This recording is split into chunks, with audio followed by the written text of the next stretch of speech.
Bonjour à tous et bienvenue sur ce nouveau point marché webinaire donc consacré aux fourchettes d'Andrews et aux vagues d'Elliott. Donc je vais juste déplacer le mixeur, je vous demande une petite seconde. Écoutez, je ne vois pas comment on les déplace. Alors je vais enlever cette fenêtre là, peut-être que c'était elle qui bloquait. Non, écoutez, c'est pas grave. Alors, j'espère que vous allez bien. Avant tout, je voudrais vous souhaiter à tous et à toutes une excellente année donc 2016, pleine de plaisir, de bonheur. J'espère qu'elle sera à la hauteur de vos meilleures espérances. Et, euh, et donc, notamment sur vos analyses et votre trading donc respectif. Voilà, donc Nicolas Lavallée au micro. Nous allons attaquer par le petit message d'avertissement que vous avez l'habitude de voir. Je vous rappelle que nous sommes des analystes, nous ne sommes pas des conseillers en investissement et que la négociation sur marge sur le marché des devises ou via des produits CFD comporte un risque élevé et il ne peut donc être recommandé à tout investisseur. Vous devez donc être conscient des risques associés au marché d'échange et aux produits CFD et éventuellement consulter un conseiller financier indépendant si vous avez quelques doutes que ce soit. Nous vous apportons des opinions, des informations de marché, excusez-moi, pardon, des notes de recherche, analyse, prix et autres notifications, mais ont pour seul et unique but de commenter l'évolution du marché d'échange et ne constituent donc en aucun cas un conseil en investissement. Alors, ceci étant dit, donc bonjour visiteur, bonne année. Euh, alors tu as un écho dans le son. Est-ce que visiteur, tu as un écho dans le son? A priori, comme je parle avec un casque micro, il ne devrait pas y avoir de l'arsène. Sinon, donc bonne année, Marc également. Donc si vous pouvez juste me confirmer que le son est bon, que vous n'avez pas d'écho, qu'il s'agit peut-être d'un problème technique isolé chez Marc. Je voudrais donc, en attendant d'avoir votre retour, attaquer avec les vues moyen terme, de façon à ce que nous regardions ensemble les différentes configurations en chandelier japonais, et puis nous ferons un zoom, un switch, non pas d'écho. Merci Roland, merci Alex. Donc Marc, c'est a priori un problème sur ta plateforme, puisque Tony, voilà, Roland, visiteur, tout est ok pour vous, Michel, nickel. Bon voilà, donc merci à vous de vous être joints aussi nombreux sur le chat, comme d'habitude. Je vous invite à poser vos questions régulièrement, j'y jeterai un coup d'œil, je relayerai les meilleures d'entre elles, j'essaierai de passer le temps en fin de session pour y répondre. Bien entendu, bonne année à tout le monde, meilleurs vœux de bonheur et de prospérité, surtout la santé.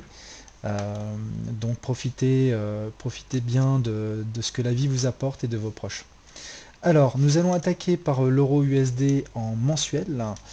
Donc en mensuel, on a pu voir ce qu'on appelle une formation en inside bar. Vous voyez ici, c'est également ce qu'on peut appeler en fait une structure en Arami, c'est l'autre terminologie. Une inside bar, c'est quand vous avez le corps d'une bougie qui est inclus dans le corps de la bougie qui la précède. Donc ça en général, ça signifie évidemment une indécision de la part du marché, puisqu'il n'a pas réussi à créer en clôture un nouveau bas ou un nouveau haut, et donc on peut à l'intérieur de ce genre de structure parfois avoir des formations par exemple en triangle. Ça peut de temps en temps être aussi une formation légèrement en drapeau, mais dans tous les cas de figure, cela montre un temps d'arrêt de la part du marché. Donc c'est vrai qu'on a eu ici une bougie très importante, donc il y a 2 mois, donc en novembre, puisqu'on a eu une bougie qui a vraiment clôturé sous le support des 1,0730, et donc cette bougie me donne un biais baissier sur l'euro USD, même si on a la présence donc d'une structure d'indécision juste derrière. Pour l'instant, le facteur déterminant, c'est cette résistance sur les indices qui bloque les cours et qui pour l'instant provoque un rejet baissier, donc présence de vendeurs sous cette résistance des 1,1050, 1,11. Et tant qu'on sera sous cette résistance, eh bien il sera difficile d'acheter de l'euro. Donc structure d'indécision, on verra un petit peu comment cette bougie mensuelle, donc là on attaque le mois de janvier, va se passer, mais pour l'instant la pression baissière reste intacte jusqu'à preuve du contraire.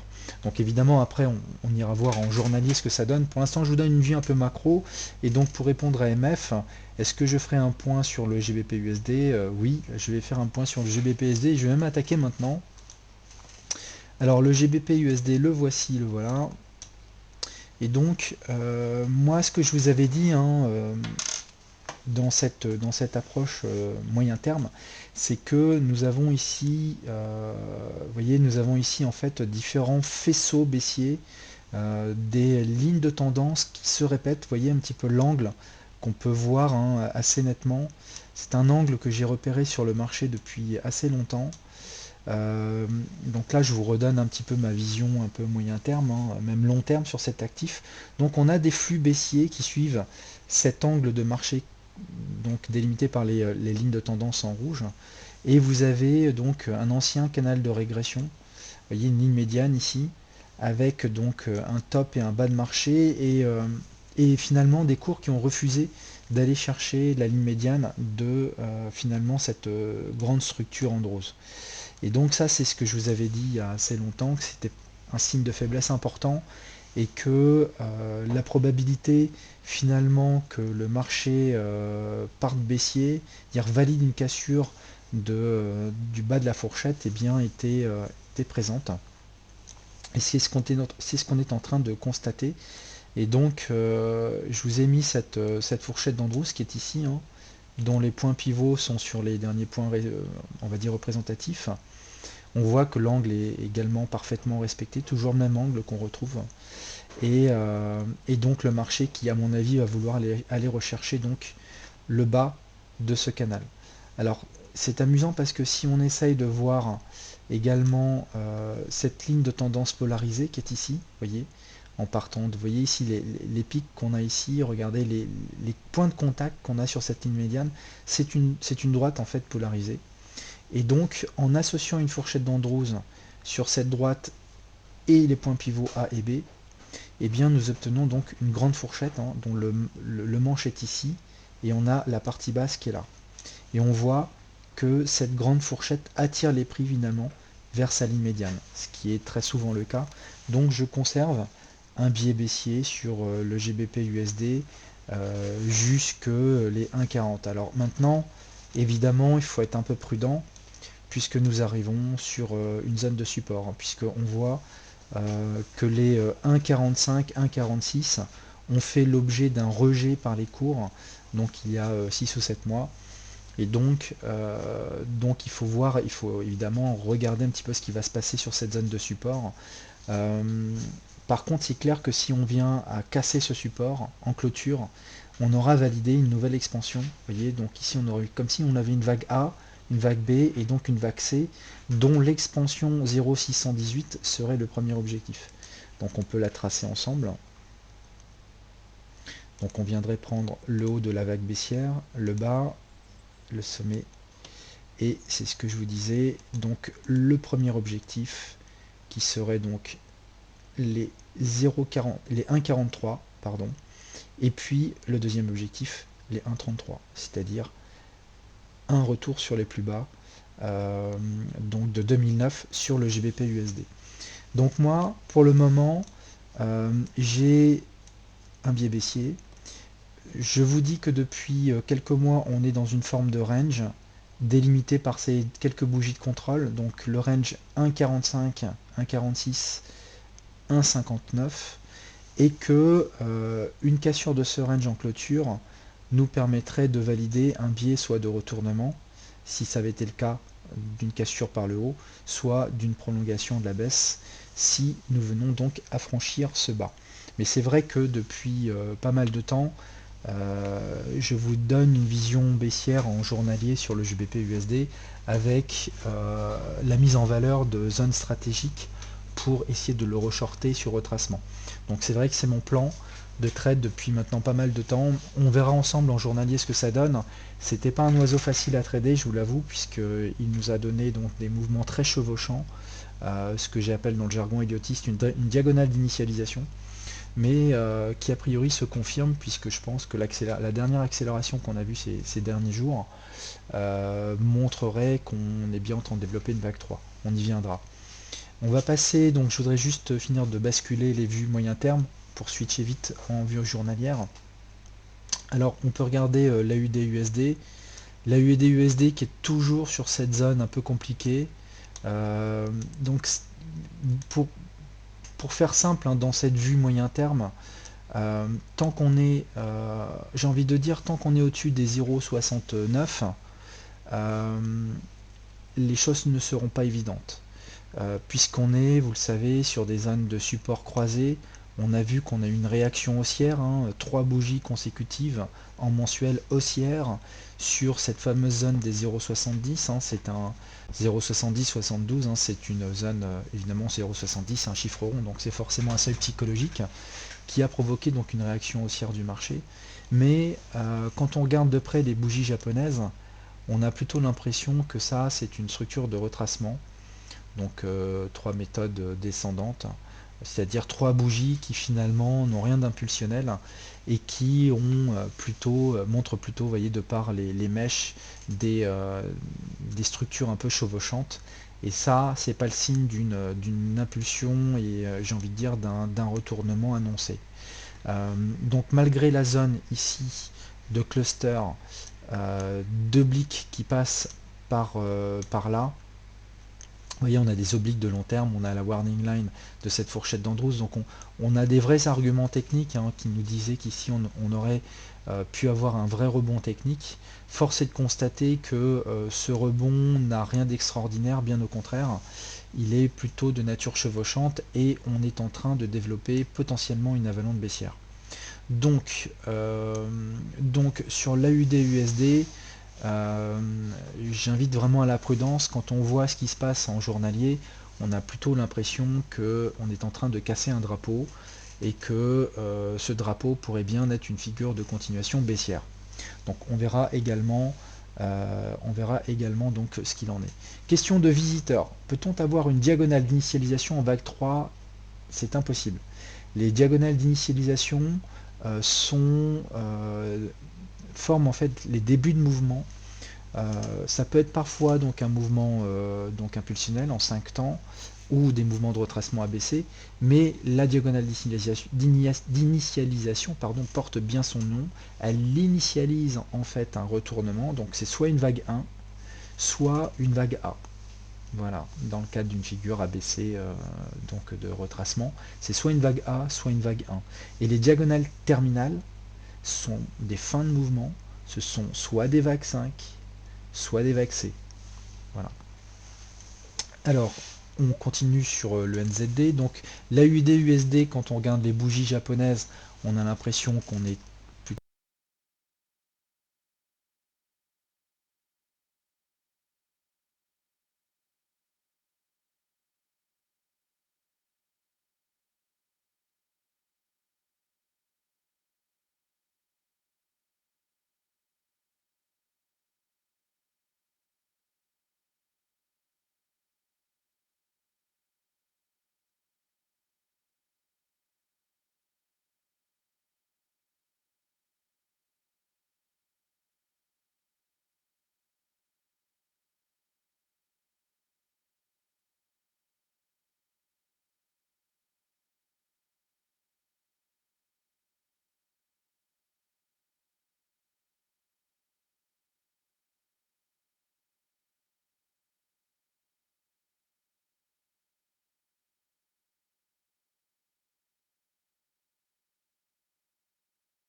1, 2, 3, 4, 5. Bah écoutez, c'est mon casque de son qui a eu un petit souci technique, donc vous devriez m'entendre de nouveau.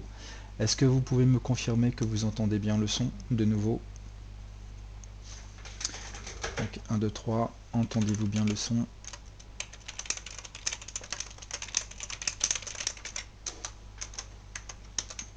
Ok, c'est bon pour le son. Bah écoutez, c'est mon casque USB le driver qui a dû lâcher. Donc, j'en étais où du coup? Merci les gars, merci, désolé pour cette petite interruption sonore. Donc je vais reprendre là où le son a été interrompu. J'étais sur quel actif? Est-ce que j'étais sur l'AUD USD? Et merci d'ailleurs, hein, merci Bertie, merci Benny Boy, merci Alain41, vous êtes super nombreux, ça fait vraiment super plaisir. Vraiment meilleurs vœux à tous, hein, en ce début d'année. Je vais reprendre donc à partir de l'AUD USD, peut-être que c'est à partir de là où le son a décroché. L'AUD USD, c'est parfait. Donc sur l'AUD USD, vous voyez, on a des bougies qui montrent beaucoup de chevauchement. Vous voyez les mèches, donc ce sont ce qu'on appelle 3 méthodes descendantes, grosso modo. Ça peut montrer une forme de drapeau, et ça, c'est une structure en général de continuation baissière. D'autant plus que le marché a l'air de vouloir développer, même si nous sommes loin de la clôture mensuelle et qu'une bougie japonaise ne se valide qu'à la clôture. Eh bien, nous sommes peut-être potentiellement en train de développer une avalanche baissière. Donc, nous avons une zone de support multiple. C'est ce qui a fait que le marché a réagi, mais de façon très poussive. J'ai donc placé en fait un range entre les 0,69 et les 0,73, 0,74. Clairement, si le marché devait battre ce bas des 0,69, on est bearish jusque les 0,63 pour moi, qui serait le prochain cluster et niveau chartiste de soutien. Mais entre les deux, je ne verrai rien pour retenir les cours si on vient casser les 0,69. Donc c'est vrai que franchement, si on devait en arriver là, moi je traderais la UD/USD dans des horizons plus court terme, et puis dès qu'on arrive sur des hauts de canaux baissiers, je le shorterai. D'accord? Donc voilà, pour résumer sur l'AUD/USD, on est encore dans ce range en fait, hein, qui est ici, mais quand on regarde uniquement les bougies japonaises, donc en mensuel, on a une structure de continuation de bearish, donc de la tendance de fond. D'accord? C'est ce que dégage cette psychologie de bougie japonaise.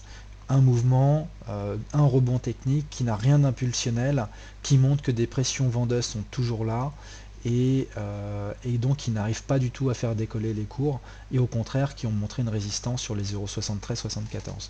Donc un biais qui reste baissier, mais difficile puisqu'on reste toujours sur cette zone de support. Maintenant, c'est clair que le temps, c'est ce que je vous disais les dernières fois, le temps joue contre la UD/USD, puisque plus le temps passe, plus on va s'écarter dangereusement de cette oblique, et donc si on passe en dessous, et bien cette oblique qui faisait support fera résistance. Cette warning line qui faisait support fera résistance. Donc plus le temps passe, plus l'AUD/USD latéralise, et plus le risque d'une reprise de la tendance baissière, plus ce risque devient fort. Donc l'AUD/USD, le NZD/USD est également il est sous résistance. Donc quand on voit cette structure qui est ici, donc on a eu un harami, une poussée haussière, donc avec un beau marubozu, et puis on bloque vraiment sous la résistance des 0,69. Clairement, quand vous regardez ce graphe, on voit clairement ici des bougies mensuelles, hein, on voit très bien ici les réactions du marché. Donc on est face à une résistance de moyen terme. Donc les 0,69 ne sont pas évidents à passer, et même si pour le moment la pression reste haussière, on a face à nous quelque chose de relativement important. Donc c'est très difficile d'acheter maintenant du NZD face au dollar. Pour l'acheter, il faudrait une vraie rupture de cette résistance, de façon à ce qu'on se retrouve du bon côté, c'est-à-dire sur le côté supérieur de cette ligne médiane. Puisqu'à ce moment-là, on aurait cette ligne médiane qui pourrait maintenant agir en tant que support dynamique, même si elle est baissière, et cette ancienne résistance qui pourrait agir également en tant que support pour aller rechercher le prochain cluster de résistance, les 0,73, 0,74. Mais en l'état, c'est très difficile, on est sous cette résistance et donc on a évidemment une réaction bearish de la part du marché de nouveau sous cette résistance. Idéalement, c'est vrai que quand moi je voyais donc ce canal, ce beau canal de régression avec des réactions très claires hein, sur la ligne médiane, j'aurais voulu vraiment qu'on aille rechercher le bas donc de cette structure. Donc pourquoi pas aller rechercher le 0,60. J'aimerais bien en fait que le marché, là je vous dis pas que c'est ce que va faire le marché, mais c'est ce que j'aimerais que le marché fasse, parce que si c'était le cas, on se retrouverait sur un niveau de cluster Fibonacci important, donc les 0,60, 0,61, et sur le bas de ce canal de régression, et pour le coup, je serais à la recherche d'une réaction haussière de la part du marché, puisque nous aurions atteint le bas de ce canal, nous serions sur une zone de support, et donc ici nous serions sur une zone stratégique intéressante pour rechercher des achats. Pour le coup, là maintenant, nous sommes sous résistance, c'est plus l'heure d'acheter, vous pouvez éventuellement tenter des shorts dans des horizons court terme pour profiter donc de cette résistance et de cette oblique donc en ligne médiane qui passe également d'un point de vue timing sur cette même zone temps prix. Alors on va passer maintenant sur l'USD Yen. L'USD Yen donc l'USD Yen est sur support, hein, il est sur les 118. Je vous avais dit que c'était important que ce niveau des 118 est un niveau important. On le voit plus en hebdo qu'en mensuel, mais grosso modo, quand on voit où en est arrivé l'USD Yen, eh bien il est posé sur cette oblique. Vous voyez ici, si je devais lier les bas de bougie, eh bien on pourrait détecter plus ou moins un canal de régression, même s'il n'est pas très franc. On peut voir quand même des formes de réaction sur la ligne médiane, même si c'est pas très propre. On est arrivé sur la partie basse de ce canal et également sur une zone de support. C'est pour ça que dans l'article que j'ai publié aujourd'hui d'ailleurs sur l'USD Yen, je souligne l'importance de cette zone, puisque si on vient à la fracturer, le marché va nous envoyer un message extrêmement fort. Il va nous dire: je viens de casser un support chartiste qui aura tenu pendant 1, 2, 3, 4, 5, 6, 7, 8, 9, 10, quasiment un an. Vous voyez, donc c'est un cluster en plus, ça on voit très bien. Vous voyez toutes les réactions du marché qu'il y a sur cette zone là, c'est vraiment très important. Et donc si on a une belle poussée baissière, et donc le marché nous dira: je viens de casser un support de moyen terme, et qui plus est une oblique haussière, et donc ça validera la butée des cours sur cette warning line hein, que je vous avais présenté déjà depuis pas mal de temps, et donc une vision baissière sur l'USD Yen qui développerait donc une vague 4 qui pourrait l'amener donc potentiellement vers pourquoi pas les 111, 111, 113. Donc sur la prochaine oblique finalement qui passerait par là, et donc les 111 pourraient être tout à fait, 111, 113 pourrait tout à fait être un objectif. Donc là pour le coup je vous invite à regarder l'article que j'ai publié aujourd'hui sur DailyFX. Je vous invite également à vous abonner à mon flux Twitter, puisque je vous ai posté ce matin des choses assez intéressantes sur les indices, sur l'or. J'ai pris des positions sur l'or, sur l'IBEX, que je vous ai donné en temps réel sur Twitter, donc n'hésitez pas à me suivre également sur ce vecteur là. Vous apprendrez également des choses intéressantes sur ma façon de voir le marché et également mes prises de position sur le trading. Alors sur le DAX, le DAX je vous le présenterai en journalier. L'or, donc l'or pas évident, je vous l'accorde, on est encore dans un tunnel baissier. Si je devais, voyez, prendre en point pivot les points A et B, les reporter sur la partie basse, on est toujours, voyez, on est toujours sous la partie haute de ce canal baissier, et donc l'or reste relativement difficile à trader. L'idée, je pense, pour trader ce genre de choses, c'est d'essayer de trouver des petites structures de retournement donc, qui peuvent être en H4 en journalier, et puis essayer avec des leviers faibles car vous êtes contre-tendance, si vous voulez commencer à vous positionner long en anticipant pourquoi pas une cassure par le haut de cette structure lancinante qui montre de vraies divergences haussières, eh bien pourquoi pas essayer de tenter des choses dans des petites unités, faibles leviers, mais qui vous permettraient d'avoir des stops finalement relativement petits pour jouer un retournement sur l'or.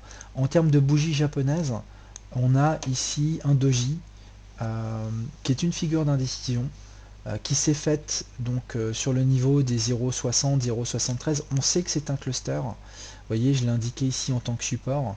On a ici un niveau de cluster qui joue comme support, même si, vous voyez, il a été mordu un peu par le bas. On définit toujours une zone. J'aurais préféré personnellement que l'or aille rechercher le niveau des 1000 dollars l'once, puisque là on aurait eu vraiment une zone stratégique très forte, je pense, pour jouer un retournement. Néanmoins, c'est pas terminé, hein, peut-être qu'il peut y aller encore, hein. Néanmoins, on a eu le mois précédent clairement une bougie d'indécision qui est apparue donc sur ce métal, avec pour l'heure donc une réaction haussière. Donc est-ce que ce support qui est ici va tenir et va enfin permettre une relance haussière sur l'or? Rien ne me permet de vous le dire à ce stade. D'accord. Pour le moment, tant qu'on est à l'intérieur de ce canal baissier, ça reste compliqué pour moi d'acheter l'or. On peut tenter des choses, mais en étant extrêmement prudent et vraiment sur la base de structures de retournement chartiste qui vous permettent d'avoir des objectifs clairs pour neutraliser le plus rapidement votre risque. Et après, l'idée étant de laisser un solde traîner sur du swing. D'accord. Mais ça reste quand même compliqué. En ce qui concerne le pétrole, eh bien le pétrole, vous voyez également, il reste sous pression claire. On a ici un très beau canal descendant qu'on est en train de longer. Vous voyez les mèches qu'on a ici. Donc c'est en fait c'est pas tout à fait en fait, c'est une fourchette d'Andrews marginale dans le sens où je n'utilise pas en fait le point pivot qui est ici, mais le point pivot qui est ici. Donc c'est vraiment marginal, mais je pars du principe qu'on a eu ici une structure en ABC, donc W, et puis X. Donc on a bien une structure WX et potentiellement Y. Le problème, c'est que le Y, pour l'instant, se prolonge et que rien nous donne comment dire, de signes bullish pour le moment ou de retournement sur donc le pétrole. Rien ne nous permet aujourd'hui de dire que cette baisse là va s'arrêter. Pour l'instant, on a eu une réaction haussière sur la zone des 36 puisque c'était un niveau Fibonacci important. C'était également le bas donc de ce canal, de cette oblique, hein. Donc on a eu une poussée haussière, mais vous voyez, elle n'a pas suffi et le marché continue de longer finalement à la baisse le bas de ce canal. Donc on est pour le moment bearish jusqu'à preuve du contraire. Alors qu'est-ce qui nous permettrait de repasser, on va dire d'avoir un biais un peu plus bullish? Eh bien déjà il faut pouvoir casser ça. Clairement, il faut pouvoir s'affranchir de cette fourchette, de ce canal baissier qui est ici. Tant qu'on est là-dedans, impossible d'acheter. Même si on est sur une zone plus ou moins de support, on peut très bien avoir ici une cassure, et si on a une cassure, eh bien le prochain niveau, ça sera cette oblique que je reporterai de la sorte, et donc pourquoi pas le niveau des 18,50. C'est tout à fait possible, d'accord. Donc pour l'instant, pas grand chose à faire. Du moins dans cette unité de temps, évidemment rien à faire. Il faudrait voir maintenant dans des unités de temps journalières s'il y a des choses qui se montent sur cette zone. En attendant, n'oubliez pas que on reste dans une vision baissière tant qu'on est dans ce canal baissier qui est ici. La pression reste bearish. Au niveau on peut regarder le Nikkei ensemble. Le Nikkei ensemble, bah ça je vous l'avais, c'est une vue que vous connaissez déjà, je vous l'ai présenté au travers des différents articles. Je vous avais dit qu'ici on avait un réel problème hein, quand on est arrivé sur les 20 700, 21 000.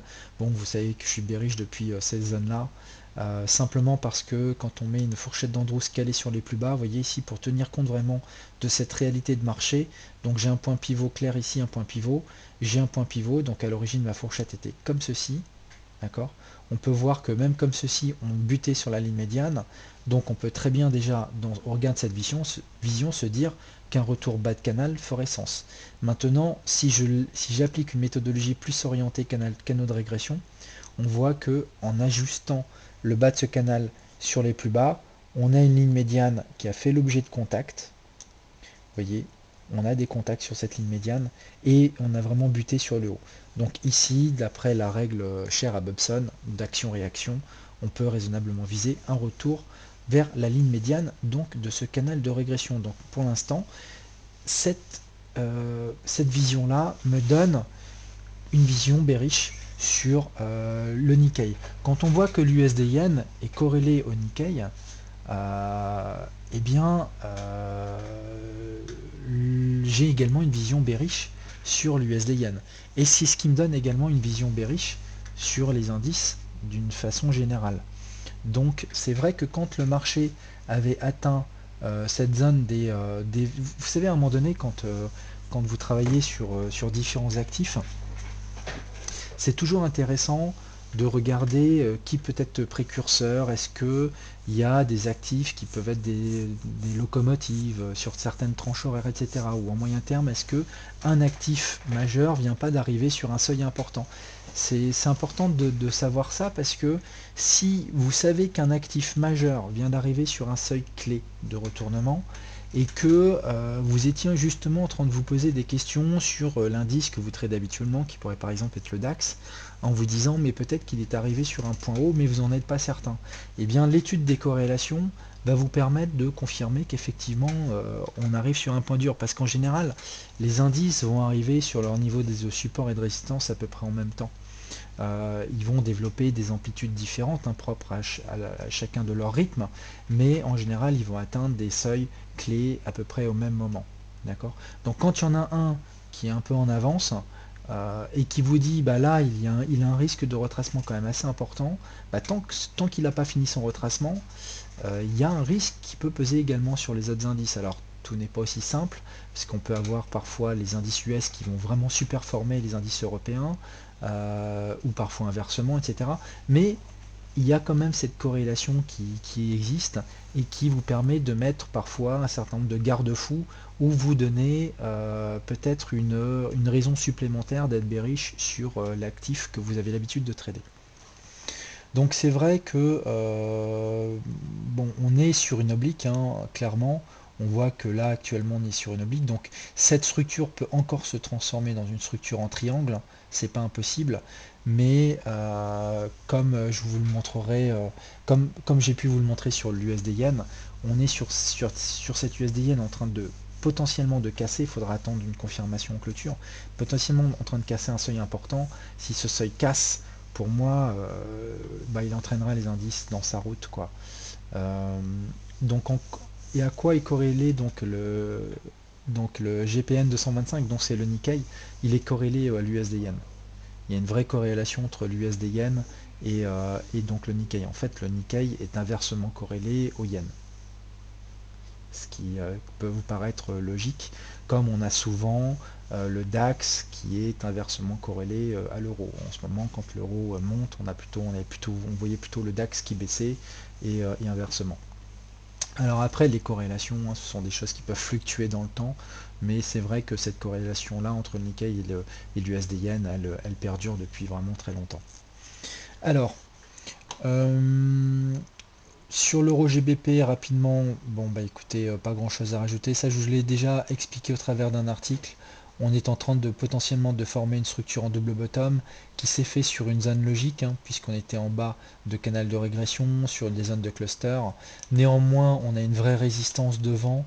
Donc ce double bottom pour l'instant n'en est qu'au stade théorique, puisqu'on a encore on n'a absolument pas cassé sa ligne de coup. Donc ça peut tout à fait se transformer dans un range qui peut encore faire latéraliser les cours. Donc tant qu'on n'a pas cassé cette ligne de coup, et tant qu'on est à l'intérieur de ce canal baissier, eh bien on va dire qu'on est globalement neutre, et que c'est pas forcément l'actif pour l'heure qui est intéressant à trader. C'est vrai que quand on était sur la partie vraiment basse, Là, il y avait des choses à faire sur l'euro-yen, vu là où il est situé, c'est-à-dire sous oblique, sous des niveaux de résistance, face à un marabouzou, bon, c'est pas forcément l'actif du moment. Je vais basculer parce que je vois que l'heure défile, il est déjà 16h40. Je vais basculer sur les vues journalières. Alors, nous sommes ici sur le DAX. Vous vous rappelez les différents TP que je vous avais donnés. Donc là, le TP3 était atteint. Je suis toujours sur cette structure, hein. L'élément clé, c'est cette fourchette d'Andrews qui est ici. On avait donc également cette fourchette haussière qui est un canal de régression puisqu'il n'est pas issu de la fourchette d'Andrews, hein, de façon objective, mais c'est bien les points pivots A et B que j'ai utilisés, calés sur les hauts. Vous connaissez mon approche, et donc on a bien eu une réaction haussière sur la partie basse, ça correspondait à un support, et les cours ont échoué à rejoindre la ligne médiane. Ça s'est joué à pas grand chose, on a bien eu une vague ABC, et pour tout vous dire, je vous avais préparé un article sur le DAX entre Noël et la nouvelle année, qui n'a pas pu être publié, parce que les équipes d'EliFX étaient en pleine phase étaient en train d'organiser des sessions de formation, donc tout le monde était hyper booké. Mais globalement, c'est pas grave, hein, parce que finalement le seuil n'a pas été touché. Mais j'indiquais dans cet article que nous avions ici une belle zone de short sur cette zone-là. Voyez, si le marché revenait chercher donc la zone des 11 000, 11 100, pour moi c'était une zone de short stratégique, puisque nous avions la ligne médiane de ce canal donc de régression en 1. Nous signerions un retour sur le haut de cette fourchette d'Andrews, voyez, dont la ligne médiane a donné clairement des contacts. Donc on serait de nouveau en retour sous donc la partie haute, d'accord. Nous aurions également été sous une zone de résistance chartiste, et nous aurions eu un bon niveau d'expansion Fibonacci, je crois 0,618, pour une vague ABC. Vous voyez, si je fais A, vague B, et pardon, c'était voilà, c'était le niveau descend. Vous voyez, donc le niveau descend 11 112. Donc toute cette zone qui est ici, vous voyez, cette zone qui est là, aurait donné pour moi une vraie recherche de short active, parce qu'on avait vraiment plusieurs éléments qui venaient en résistance. Et pour le coup, clairement, si le marché avait recherché, avait atteint cette zone, j'aurais pris un bénéfice donc sur retour bas de canal, et j'aurais laissé mon sol traîner jusque ici, donc les 9000, retour sur les 9008, c'est-à-dire le bas plus ou moins d'une structure potentielle en triangle, parce qu'elle est encore possible, voire plus, c'est-à-dire après un retour sur la ligne médiane de notre fourchette d'Andrews. D'accord. Donc pour le moment, qu'est en train de nous montrer le DAX? Eh bien le DAX est en train de nous montrer qu'il est en train de sortir en fait de ce canal. C'est-à-dire que de façon tout à fait objective, je n'ai plus aujourd'hui de canal pour modéliser la hausse. Quand on était là, on avait, voyez, ici on avait une zone de rebond. Je vous en avais parlé d'ailleurs. Je vous avais dit que c'était pas évident pour moi d'acheter ici parce que je pensais vraiment que la ligne médiane allait attirer les prix à ce moment-là. Mais l'action-réaction a quand même poussé l'actif à retracer une partie de ce mouvement de baisse, et maintenant on le casse. Donc là on n'a plus de canal. J'ai plus de canal haussier, c'est plus possible. On vient de le fracturer. Et on va a priori le fracturer en clôture aujourd'hui. Donc on a pour moi une pression baissière qui est toujours intacte, avec un objectif qui pourrait être un objectif de retour vers la ligne médiane. Donc un triangle qui reste possible. Sur l'USD Yen, c'est possible également qu'un triangle soit encore faisable, je ne vous le cache pas. On peut avoir encore une triangularisation, mais on peut aussi avoir une structure en zigzag avec une vague A, une vague B et une vague C qui viendrait rechercher la ligne médiane. D'accord. Donc pour l'instant, je pense qu'il est vraiment difficile d'acheter les indices, et c'est la raison pour laquelle, quand moi j'ai vu le Nikkei sur une zone de retournement de moyen terme, j'ai commencé à chercher des zones de retournement sur le DAX. C'est la raison pour laquelle ici, je vous avais dit que ce point-là, les 11 300, c'est un article vraiment remarquable, qui était très très anticipé, puisqu'à ce moment-là, le point pivot ici n'était pas encore constitué. Mais je vous avais dit, attention, on a potentiellement une fourchette d'Andrews qui est en train de se construire. Si jamais vous voyez du price action baissier en petite unité de temps, vous avez peut-être là un super short à réaliser. Et donc là, on a eu un short. On avait éventuellement une deuxième opportunité ici sur retracement, mais qui n'a pas été finalement assez haute. Et donc là, le marché continue sa pression baissière. Eh bien, on est baissier jusqu'à preuve du contraire. D'accord. Pour le CAC 40, lui, il est déjà tout en bas de son triangle. Donc lui, il est intéressant parce que il est intéressant également parce qu'il va pouvoir nous dire si le triangle sur le DAX va tenir ou pas.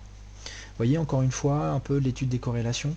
Eh bien, on y est là sur le bas du triangle. Vous voyez, si j'avais dû tracer un triangle à peu près équilibré sur le CAC 40, eh bien, on aurait eu donc quelque chose à peu près comme ça. Et puis, en prenant les mèches, vous voyez, on a un triangle à peu près équilibré.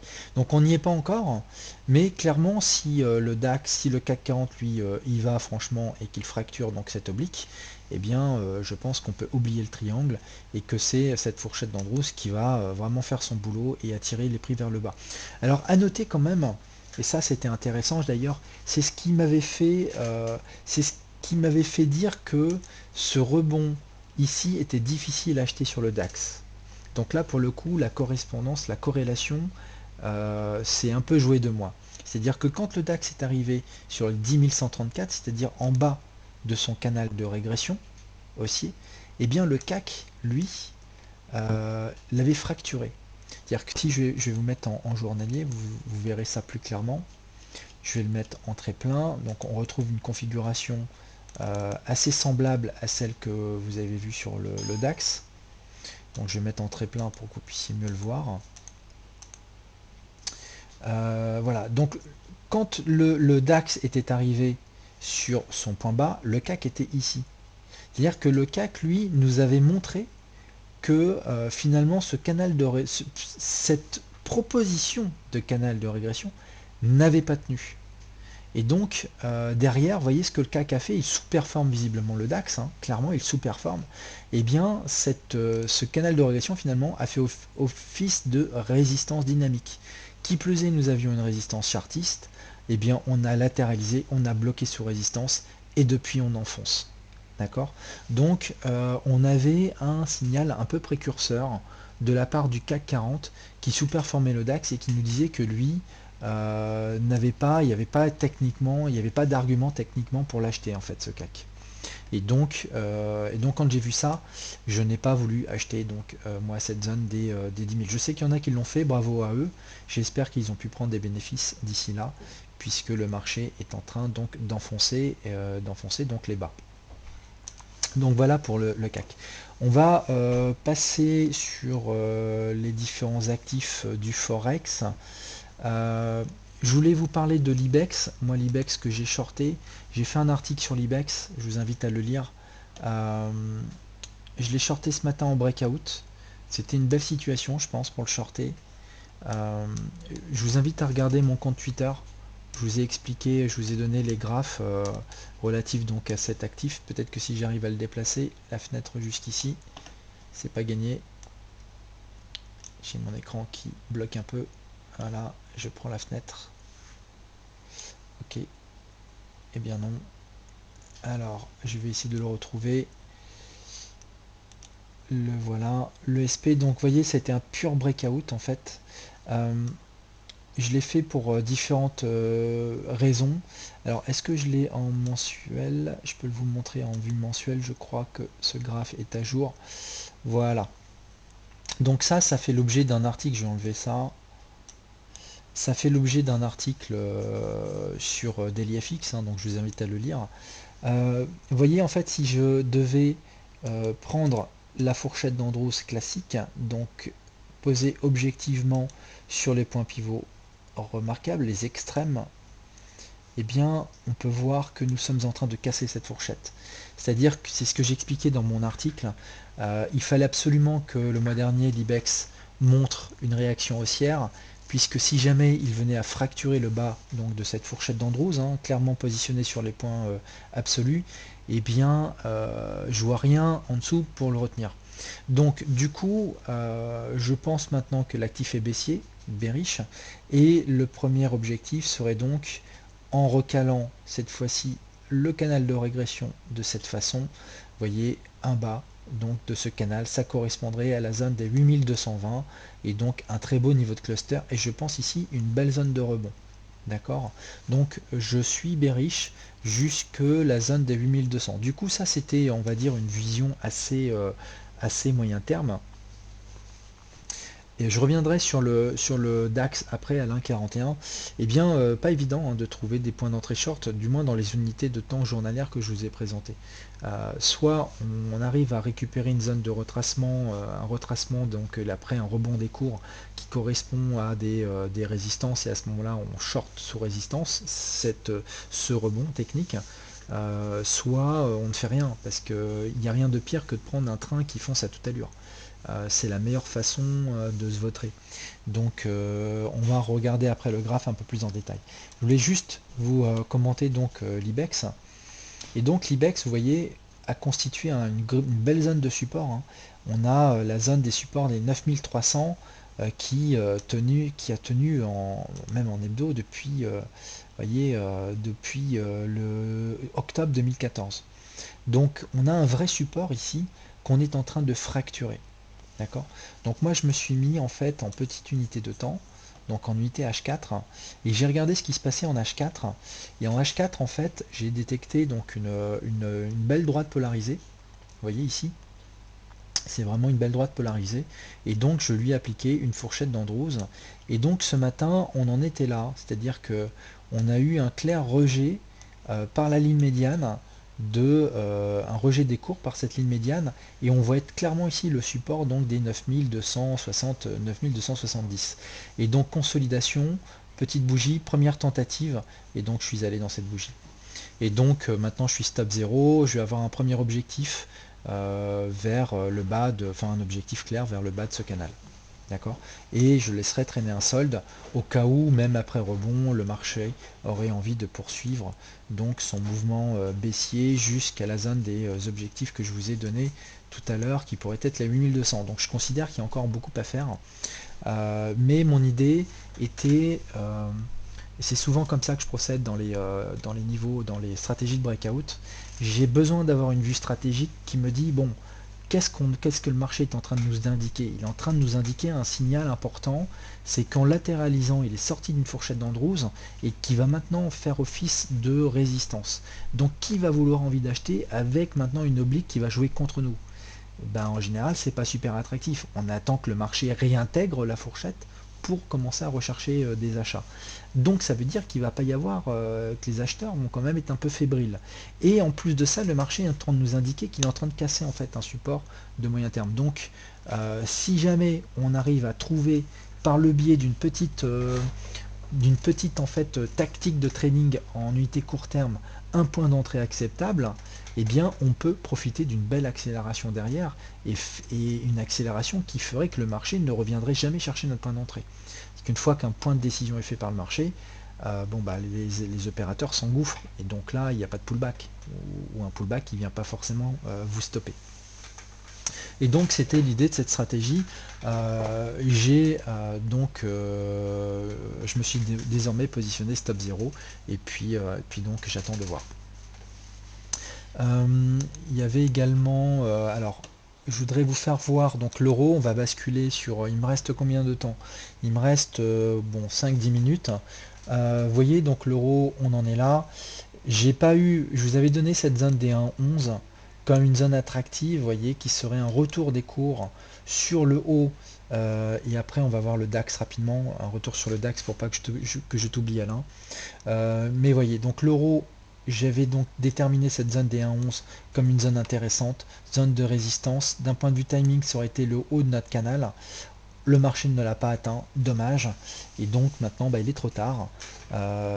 Donc sur le DAX, moi j'ai raté le point d'entrée, donc maintenant j'attends. Sur l'euro, je l'ai raté aussi, je voulais shorter, donc c'est un 11. Malheureusement, le marché ne nous a pas servi, on n'a pas toujours les zones stratégiques qu'on mérite, malheureusement. Mais donc je conserve une vision bearish, même si on sait que ça, en unité mensuelle, ça donne une inside bar, hein, d'accord. Donc c'est vrai qu'on a eu un beau mouvement d'impulsion, et puis là, on a un mouvement correctif qui pour l'instant n'est que du 3 temps. Est-ce qu'on va enfoncer ce support des 1,1260, vous voyez le support Fibonacci des donc 1,272, donc les 1,072 sur lequel les cours 0,70, 0,72 sur lequel les cours sont posés, c'est clair que c'est un support. D'accord. Donc, qu'est-ce que je ferais dans ce genre de situation? Pour ma foi, pas grand-chose. J'ai pas vraiment envie de l'acheter, donc l'euro. Tant qu'on est dans ce canal baissier, j'ai pas du tout envie de l'acheter. Euh, S'il devait retester une partie haute, je serais pas forcément non plus super content, simplement parce que ça montrerait des mouvements tellement chevauchants qu'on se demanderait si c'est pas une correction de ce mouvement-là pour finalement aller plus haut. Donc pour le coup, sur l'euro, j'ai raté la zone de short, j'ai raté la zone de short. Voilà. Une fois qu'on a raté la zone de short, eh bien dans cette unité de temps j'entends, il n'y a plus rien à faire. On est sur support. L'idée c'est pas de vendre un support, c'est beaucoup trop tard.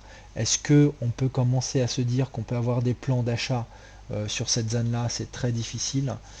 J'ai pas vraiment de fourchette haussière à vous proposer. Vous voyez, si ici j'avais eu par exemple un point significatif, si ce bas avait été vraiment significatif, on aurait vraiment eu un point pivot ici, un point pivot là, on aurait pu éventuellement jouer sur ce swing high-low et on aurait pu se dire peut-être que là il est en train de se passer quelque chose, vous voyez, avec une forme d'oblique, un peu de ce genre-là, euh, qu'on pourrait matérialiser donc en haut de cette façon et en bas de cette façon. Vous voyez, donc par report d'oblique, on pourrait voir que l'euro il se trouve potentiellement sur le bas d'un drapeau. D'accord. Donc c'est pas impossible qu'on ait un rebond sur cette zone. Et si tel devait être le cas, eh bien j'aurais pas envie de l'acheter, moi, ce rebond, tant qu'on est dans cette fourchette baissière. Par contre, si on vient en sortir, c'est notre histoire. Mais tant qu'on est dans cette fourchette baissière et au-dessus de cette oblique, eh bien ma foi, pas grand chose à faire. Par contre, c'est vrai que si l'euro devait décoller pour aller rechercher les 1,13, bon là vous savez tout le bien que je pense de cette zone là et j'aurais vraiment envie de la trader short. Mais on en est encore très loin. Pour le moment, les baissiers ont la main. On est en train de faire des bas et des hauts de plus en plus bas. Donc en loi de dos en unité journalière, on est baissier sur une zone de support croisé et donc on va attendre sagement de voir ce qui va se passer sur cette zone. Je peux repasser sur le DAX pour répondre. Pour repasser short, qu'est-ce qu'on pourrait faire ici? C'est pas évident. C'est pas évident. En plus, on est au bas de ce canal qui est là. Éventuellement, un truc qui pourrait être sympa, c'est s'assurer qu'on a bien cassé ce bas qui est ici. C'est une condition préalable. Il faut casser ce bas qui est là pour enclencher une expansion. Vous voyez, en fait, ici, à partir du moment où on a fait un plus bas, je me trompe pas, hein, si je place mon curseur sur cette bougie, alors celle-ci, le plus bas est à 10 093 et sur cette bougie ici on est à 10 122, donc on a clairement réalisé un plus bas. Puisque nous avons réalisé un plus bas, c'est magnifique, nous pouvons placer une expansion Fibonacci. Donc nous allons placer une expansion puisque le marché vient de faire une vague baissière A et B. Vous voyez ici ce que je vous indiquais, vague A1, vague B2. Et donc on s'attend à une vague 3 qui peut nous emmener potentiellement jusque les 9600. Néanmoins, nous sommes, voyez, sur une zone de support. C'est le premier niveau de support, les 0,618. Ça correspond au bas de cette fourchette d'Andros qui est ici. Et donc là, il ne serait pas du tout déconnant que on ait un retracement de la part du DAX. Alors maintenant, un retracement ne veut pas dire que ça restera tradable pour nous. Vous voyez, si par exemple on avait, ce que je pense pas que le marché va faire, mais si on avait un mouvement, voyez, retraçant qui nous emmène, voyez, sous ce format-là, quelque part dans cette zone-ci, donc montrant par exemple des méthodes descendantes, vous voyez, des bougies qui se chevauchent, quelque chose d'assez sale et qui montre qu'on n'a rien d'impulsionnel, pour finalement venir quelque part dans cette zone-là, c'est-à-dire aller rechercher de nouveau le haut de ce canal baissier en 12, qui plus est en pullback de cet ancien canal de régression. Bah, vous voyez, si on a cette trajectoire-là, vous voyez, le marché revient tester un bas, et puis finalement après louvoie et revient chercher donc les 10 435, bien là, ça fera l'objet d'un article clairement de ma part. Puisque, voilà, donc effectivement, visiteur A/1 signifie que c'est soit un retracement, soit c'est une vague 1 à 5, exactement. Je ne sais pas pour l'instant dire si ce mouvement-là va se faire en 5 temps ou en 3 temps, ABC. C'est pour ça que je mets A/1, B/2. Mais je m'attends à une vague C, ou une vague 3 dans tous les cas de figure. C'est pour ça que j'avais cette nomenclature. Et là, effectivement, le fait qu'on vient de casser donc un bas vient me conforter dans le fait qu'effectivement, nous allons potentiellement aller plus bas donc sur le DAX. Donc ce qui pourrait être bien, c'est vraiment avoir ce genre de structure, vous voyez, qui reviendrait là, et puis après, on irait rechercher la ligne médiane objectif 1, et on laisserait traîner le solde pour rechercher donc des objectifs plus bas, comme ceux que je vous ai cités tout à l'heure. D'accord? Mais bon, pour l'instant, c'est de la science-fiction. Je ne sais pas si le marché va suivre cette trajectoire. Toujours est-il que c'est comme ça qu'on travaille. On détermine en fait des niveaux de croisement entre les différentes fourchettes. Si ces croisements correspondent à des niveaux de retracement intéressants, par exemple, vous voyez, si je devais mettre ici, comme ça vous saurez comment je procède, un niveau de retracement entre ce plus haut et ce plus bas, vous voyez qu'ici on serait à peu près sur les 50% de retracement de cette vague baissière. Donc si le marché devait aller là et revenir ici, il reviendrait rechercher le niveau de retracement 50%. C'est une résistance qui vient s'accumuler aux deux précédentes. Si en plus ici on a un mouvement en 3 temps qui nous montre une expansion de vague A égale C, eh bien c'est également un objectif de fin de retracement. Donc on a à ce moment-là une tonne de choses qui nous feraient dire que le marché ici serait bearish dans cette zone des 10 470 dans le timing proposé. D'accord? C'est bien ce que je vous explique. Il faut pour ça qu'on arrive dans cette zone, dans ce timing. C'est pour ça que le timing est pour moi aussi important et que je ne veux pas le désolidariser du prix. Pour moi, on trade à la fois un timing et un prix. Alors, et DAX M1, vague 5 ou pas? Non, pour moi, le DAX en M1, c'est une vague 3. On a fait une vague 3, on en vague 4. Donc, à l'issue de cette vague 4, on repartira bullish, je pense, sur les indices. Mais l'idéal, ça serait qu'on retrace bien quand même. Il faudrait qu'on ait un bon retracement pour nous redonner vraiment des niveaux super attractifs swing sur les indices. Donc ce retracement, est-ce que ça serait un flat ou un zigzag? Il peut prendre l'allure d'un flat ou d'un zigzag. On pourrait avoir, parce que pour l'instant, j'en sais rien, hein. Pour l'instant, il n'y a pas encore de retracement, hein, évidemment, hein, pour le coup, hein. Mais ici, on pourrait avoir 3 vagues, A, B, C, ce sera un zigzag. Mais si jamais on a une vague A et une vague B qui vient chercher quasiment le niveau de l'origine de la vague A, eh bien ce serait un flat. D'accord? Et à ce moment-là, on regarderait également quels seraient les niveaux d'expansion relatifs à ce flat. Ok, donc ça c'était pour le DAX. Il me reste combien de temps? Allez, on va encore prendre quelques minutes, 3-4 minutes. Je vous ai parlé de l'euro, je voulais parler de... Non, le GBP je ne voulais pas montrer, j'ai pas eu le temps. Pour l'USD-Yen, je vous invite à lire l'article d'aujourd'hui, ça sera plus simple. Donc pour le GBP-USD, le voici, le voilà. Et donc le GBP, bah écoutez, j'avais bien une diagonale d'initialisation ici, hein. Très compliqué à voir. Je vous l'avoue que rien n'était évident sur cet actif, sur ce GBP. Je vous avais donné ces zones-là de pullback qui étaient super intéressantes, hein. C'était vraiment le point de short, il était là. C'est un point de short que je vous avais donné et depuis, eh bien, le GBP, on ne le revoit plus, hein. Il n'arrête pas de s'enfoncer. Donc si vous êtes entré là, bah, bravo si vous êtes encore dans le cours. Sinon, c'était plus compliqué. On avait un deuxième point qui était ici, mais pour le coup, celui-là, il était moins évident, même si on avait effectivement ici un retour sous résistance. En tout cas, on a une belle vague 1-2, et donc on est en train d'accélérer, hein, sur le GBP, et donc pour moi, on est en train de développer une vague 3. D'accord? Donc attention, sur le GBP, on arrive sur des niveaux de support. Vous voyez, les 1,4566, toute cette zone-là, c'est une zone de support, hein, qui a fait rebondir les cours en mars-avril 2015. d'accord? Et en plus, on arrive sur voyez, sur des obliques ici.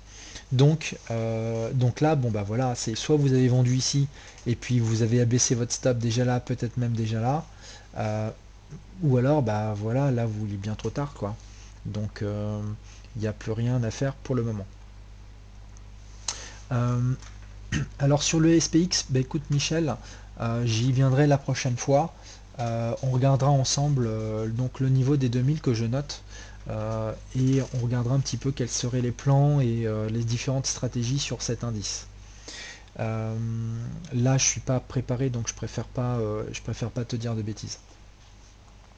Donc voilà, le GBP en pleine accélération, mais il arrive sur des niveaux de support. Donc là, on peut tout à fait avoir un rebond sur cet actif. Euh, Après, savoir quelle zone de short on pourrait avoir, ça serait intéressant. C'est vrai qu'ici, il serait intéressant d'étudier. Bon, il faudrait voir un petit peu comment ça va se jouer. Idéalement, il faudrait que le marché rebondisse et rechute pour nous donner une expansion haussière de façon à ce qu'on ait des objectifs de retracement pour repartir short. Bon, c'est un peu, pour l'instant, c'est beaucoup trop prématuré. Il n'y a rien qui nous permet d'acheter. C'est pas parce qu'on arrive sur un support et une oblique baissière qu'on peut acheter du GBP USD. Pour l'instant, tant qu'on n'a pas un signal clair, il faudrait par exemple, voyez, des structures un peu de retournement de ce genre-là, un peu comme ça. Vous voyez, qu'on fasse par exemple un nouveau bas et puis qu'après on vienne rompre une ligne de coup, puisqu'à ce moment-là, on aurait un outil de trading, puisque nous pourrions positionner une fourchette haussière. D'accord? Puisque j'aurai un point pivot là, un point pivot là. Donc je peux positionner des fourchettes et donc j'ai un outil pour travailler éventuellement un retracement. Mais là, pour le coup, j'ai rien du tout pour me dire qu'on peut acheter ça. Donc on va laisser faire le marché tranquillement sur cette zone. Si vous étiez vendeur et que vous commencez à douter, eh bien n'hésitez pas à prendre des bénéfices sur cette zone-là, ça a du sens. Mais bon, on peut aussi avoir un GBP qui enfonce, auquel cas après cette oblique fera résistance. Vous voyez, on peut aussi avoir un scénario comme celui-là pour par exemple comment se positionner sur le GBP. Euh, Parce que j'ai pas vraiment de. Le problème, c'est ici, il est très difficile d'établir des fourchettes. Si je prends par exemple ce swing high low qui est ici, vous voyez, si je devais l'ajuster sur les hauts, j'ai l'impression qu'on arrive sur la partie basse. Donc là, c'est de la simulation évidemment, mais si je devais l'ajuster sur la partie haute, vous voyez, on arrive sur la partie basse. Donc on arrive sur une zone quand même où le GBP devrait normalement retracer un peu quand même, hein. Donc on verra les prochaines sessions, mais on est sur des bas de canaux un peu partout. Je vous dis pas qu'il faut acheter, mais je vous dis surtout pas qu'il faut vendre sur ce seuil-là. D'accord? Voilà. Donc, par contre, si vous étiez vendeur à partir des 1,5342 sur le seuil que je vous avais précisé, vous pouvez éventuellement prendre des bénéfices ici et abaisser votre stop de façon à loquer des gains. L'AUD-USD, on va terminer avec l'AUD-USD parce que l'heure défile. Vous voyez, l'AUD-USD, on pouvait avoir une structure en triangle. Je vous avais dit que c'était pas une structure en triangle. Je vous avais par contre évoqué que ça, les 0,73, c'était une belle zone de short. Bah écoutez, ça n'a pas dû vous décevoir, puisque même si le marché il a fait une extraction du canal baissier, vous voyez là il est en train de réaliser un breakout. Donc il est sur support, ça peut encore se transformer en quelque chose d'un peu compliqué. Néanmoins, le biais, écoutez, il est baissier. On sait que cette zone-là, c'est une zone compliquée, hein, vous avez rappelé la vue mensuelle. C'est une zone de consolidation, ça peut donner un gros range, mais le temps joue contre la UD-USD. Plus on va latéraliser et plus on va sortir des obliques montantes qui deviendront à ce moment-là des résistances, si vous vous souvenez un petit peu ce que je vous ai expliqué sur la UD-USD. Donc là, est-ce qu'on vient d'avoir une décision par le marché? C'est pas impossible, auquel cas, eh bien, un objectif de retour vers la ligne médiane serait un bon premier objectif de prix, c'est-à-dire vers les 0,68. D'accord? Mais nous sommes sur support, donc pas le plus évident pour le moment. Si je devais tracer une fourchette d'Andrews, je la tracerai de cette façon-là. Je prendrai les deux derniers points significatifs. Voyez où on en est. Le marché vient de rejoindre la ligne médiane. D'accord? Donc, c'est pas évident. Tout ça constitue un support. Mais vous voyez ici, on a vraiment une belle réaction sur le sommet de. En fait, ici, on avait potentiellement un nouveau signal de short, puisque c'était la confluence de cette oblique qui était ici, avec cette fourchette d'Andrews qui est là, et des niveaux de résistance. Donc éventuellement, là, il y avait des choses à faire. Moi, c'était pas évident parce qu'on sortait de mon canal baissier, et donc c'était pas le plus serein pour moi, mais sous un angle purement chartiste, en oubliant donc cette vision de channalisation, eh bien on avait potentiellement ici un point de short. Maintenant, qu'est-ce qu'on peut faire? Pas grand chose. Sur ce seuil, on est sur support. Il faudrait idéalement qu'on casse maintenant les plus bas et espérer un pullback sur cette zone. Vous voyez qu'on ait vraiment un mouvement d'impulsion baissier qui casse donc le support, donc que le marché nous donne une direction claire, et tout pullback serait intéressant, je pense, pour re-shorter et repartir dans le sens de la tendance de fond. Voilà messieurs, je tenais à vous remercier, vous avez de nouveau été nombreux à m'écouter aujourd'hui. Je vous souhaite donc un très bon début d'année. Comme d'habitude, il va se passer plein de choses sur DailyFX cette année. On espère que les actions donc vont arriver bientôt. Je sais que l'équipe DailyFX travaille d'arrache-pied sur cette plateforme action. Donc j'espère de bonnes nouvelles dans les mois qui vont venir. En attendant, je vous souhaite le meilleur et puis comptez sur moi pour continuer à vous alimenter en analyse tous les jours au travers de mes articles, au travers de mon flux Twitter, donc @lavalée et la VA2L2E Nicolas, et puis sur ces webinaires que j'animerai tous les mercredis comme d'habitude à 16h. Merci Gilles 16, merci Gilles 17, pardon, merci Alex, je vous remercie tous. Je vous souhaite une bonne fin de journée et puis je vous dis donc à très bientôt. Et si vous voulez aussi me contacter par mail pour des raisons professionnelles, n'hésitez pas. Vous pouvez me contacter à l'email nicolas@lavallee.com. Voilà, merci à tous et je vous souhaite une bonne fin de journée. Salut!